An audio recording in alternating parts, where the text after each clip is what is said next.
ଦେଖନ୍ତୁ ଆଜି ଆମର କିର୍ମିରାର ଅନାସ୍ଥା ପ୍ରସ୍ତାବର ଆଜି ଭୋଟିଂ ଥିଲା 10:30 କିନ୍ତୁ ରାତି 1 ବଜେ ଯାଇକି ଝାରସୁଗୁଡ଼ାର ଯେଉଁ ସ୍ଥାନୀୟ ପୁଲିସ ଅଛନ୍ତି ଏସପି ସାର୍ଙ୍କ ଅର୍ଡ଼ରରେ ସେମାନେ ଯାଇକି ସେଠି ଆମ ଲୋକଙ୍କୁ ଡିଟେନ୍ କରିଥିଲେ।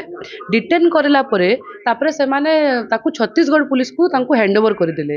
ତାପରେ ମୋ ଭାଇ ଯେତେବେଳେ ତାଙ୍କର ସୁବିଧା ଅସୁବିଧା ବୁଝିବାକୁ ଯାଇଥିଲା ବିଶାଲ କୁମାର ଦାସକୁ ବି ସେଠି ଡିଟେନ୍ କରାହେଇଛି ରାତି 1 ବଜୁ ଏବେ ପର୍ଯ୍ୟନ୍ତ। ଏବଂ ଏହା ନିଶ୍ଚିତ ଭାବରେ ଦର୍ଶାଉଛି ଯେ ବିଜେପି କେତେ ଡରୁଆ ପାର୍ଟି। ସେମାନେ ଜାଣିଛନ୍ତି ଯେ ସେମାନେ ଭୋଟରେ ହାରିବେ ଏବଂ ଆଜି ସେଥିପାଇଁ ତାଙ୍କୁ ଯେତେବେଳେ ସେମାନେ ଭୋଟରେ ହରାଇ ପାରିଲେ ନାହିଁ ଆଜି ତାଙ୍କୁ ପୁଲିସର ଭୟରେ ତାଙ୍କୁ ଡିଟେନ୍ କରାଯାଉଛି, ଗଣତନ୍ତ୍ରର ହତ୍ୟା କରାଯାଉଛି।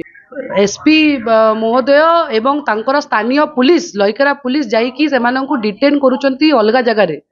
ଯଦି ସେମାନେ ପୁଣି ତାଙ୍କର ଲିଖିତ ଆକାରରେ ଦେଇଛନ୍ତି ସେଥିରେ ଯେ ଆମର କିଛି ମିସିଂ ମାନେ କୌଣସି ଆମର ହାତ ନାହିଁ, ଆମେ ନିଜସ୍ୱ ଇଚ୍ଛାରେ ଆସିଛୁ। ତାଙ୍କ ପାଖେ ଲେଖା ବି ଅଛି ଏବଂ ଲେଖା ଦେଲା ସତ୍ତ୍ୱେ ମଧ୍ୟ ତାଙ୍କୁ ଡିଟେନ୍ କରାହେଇକି ରଖାହେଇଛି ଏବଂ ତାପରେ ଛତିଶଗଡ଼ ପୁଲିସକୁ ତାଙ୍କୁ ହ୍ୟାଣ୍ଡଓଭର କରାଯାଇଛି। ନିଶ୍ଚିତ ଭାବରେ ଏହା ଉପରୁ ପଲିଟିକାଲ ପ୍ରେସର ହେଇପାରେ। ବଡ଼ ବଡ଼ିକା ଲୋକ ଅଛନ୍ତି ଯେଉଁମାନେ ଡରୁଛନ୍ତି। ମାନେ ଆପଣ ଗୋଟିଏ ସାଧାରଣ ମାନେ ଏମିତି ଇଲେକ୍ସନରେ ଆପଣ ଡରି ଯାଉଛନ୍ତି ତ ଆଗାମୀ ଦିନରେ ଆପଣ କ'ଣ କରିବେ?